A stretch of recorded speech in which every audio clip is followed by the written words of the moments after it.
And we're back with game 2 of the Cage. I nearly called it the Rucker, but the Cage division in NBA Street for the City Circuit Challenge.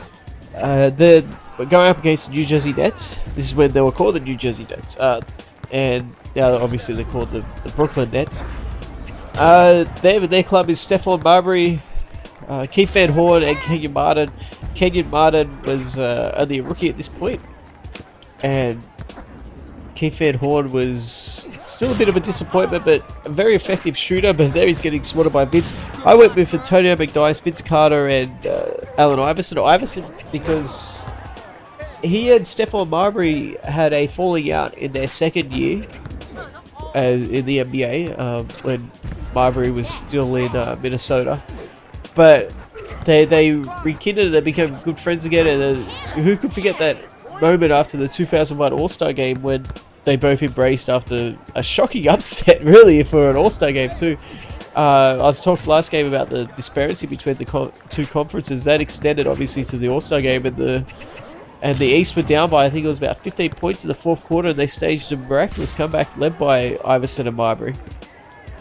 And yeah, so I wanted a nice little playground battle with those two guys, as well as I went with Vince because he played for the Nets. Remember, he obviously came onto the scene in the NBA and had quite an impact with the Raptors, but then he sort of faded away, and it wasn't until he was traded to the Nets before he really resurrected his career.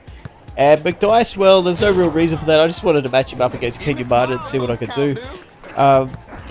So yeah, so that's the reasoning behind the matchups, and we're seeing right now Vince Carter go to work. That's obviously a pretty good matchup for me. Vince versus either Van Horn or Martin. It's usually Kenyon Martin, but that opens up things for McDyess.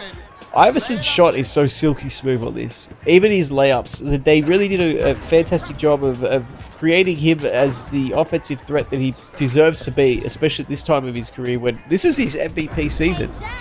And I was expecting a little bit more from Marbury, to be honest. Marbury, you know, his name is synonymous with pickup basketball. It really has been his entire career. You know, even when he was in the NBA, people were talking about he's probably the best quote-unquote street baller in the NBA. And it didn't really replicate it in this. You know, his game, he wasn't as dominant. I was expecting really him to take control of this game, and I'd have to throw, like, you know, essentially a double team at him as soon as he put the ball on the floor, and then just stick a guy right on him. But he wasn't nearly as dominant as I expected.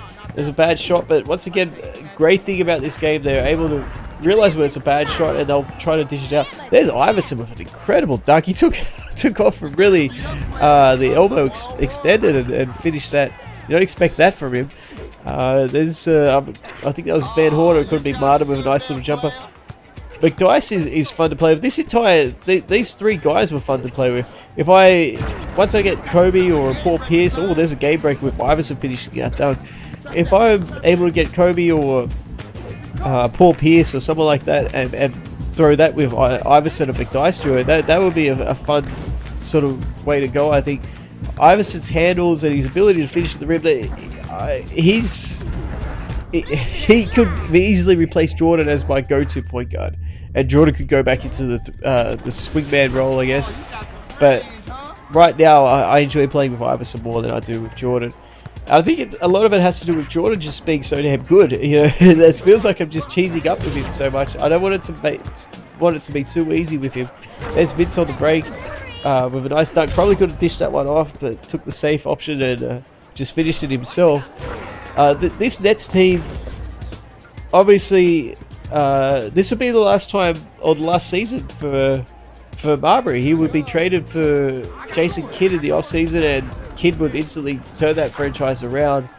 Marbury didn't do too bad in Phoenix either. You know, he was on that team with Murray Stoudemire, Sean Marion, Penny Hardaway, that really played the 2003 Spurs. Remember, they played them in the first round. Really played them the best out of anybody, at least in the Western Conference, because the Lakers completely underachieved that year. Although, you know what, I'll take that back. The Lakers probably played them better. Because if that, remember, Hori was open for had a wide open look at the end of Game 5 that rattled out. If that shot went down, probably the Lakers win that series and quite honestly probably go on to win their 4th straight title. But with the exception of the Lakers, I still stand by this. The Suns playing them better than the Mavericks play them, and quite honestly better than what the Nets played too. The Nets, ironically, we're talking about a Marbury and Iverson comparison. No, sorry, a Marbury and Jason Kidd comparison here.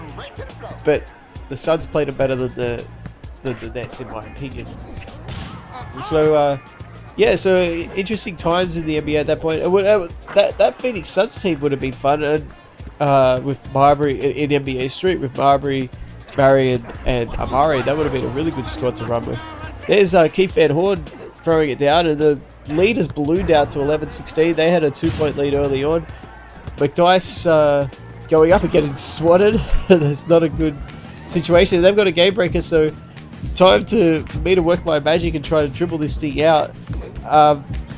There's Iverson dribbling, and he's getting chased out. I'm trying to get Martin to come over and guard me. This is what I want. I'll shoot a fadeaway. Hopefully I can get the board. Can I get the board? Can I get the board?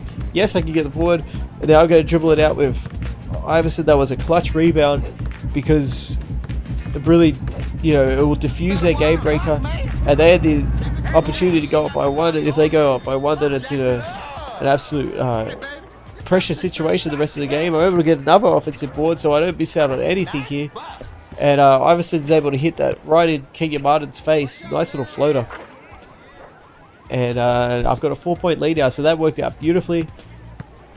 Marbury with a between the legs dunk. He's got a lot of power in this game for a little guy. And that's kind of cool for him to have. There's Vince Carter, speaking of power, of a vicious throwdown.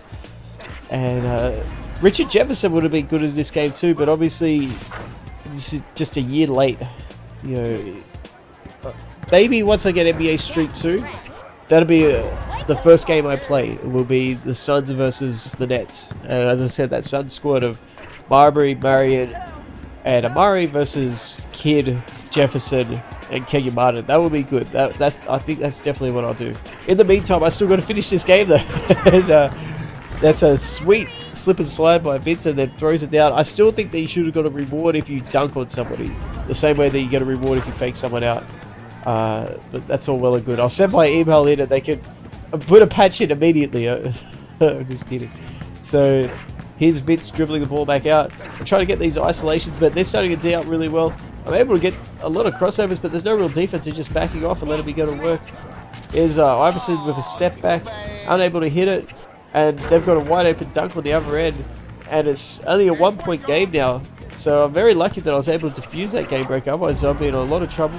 There's a block. And I'm not sure which one got him. But Vince Carter, there's no blocking that as he takes it in for a busted rim and the finish.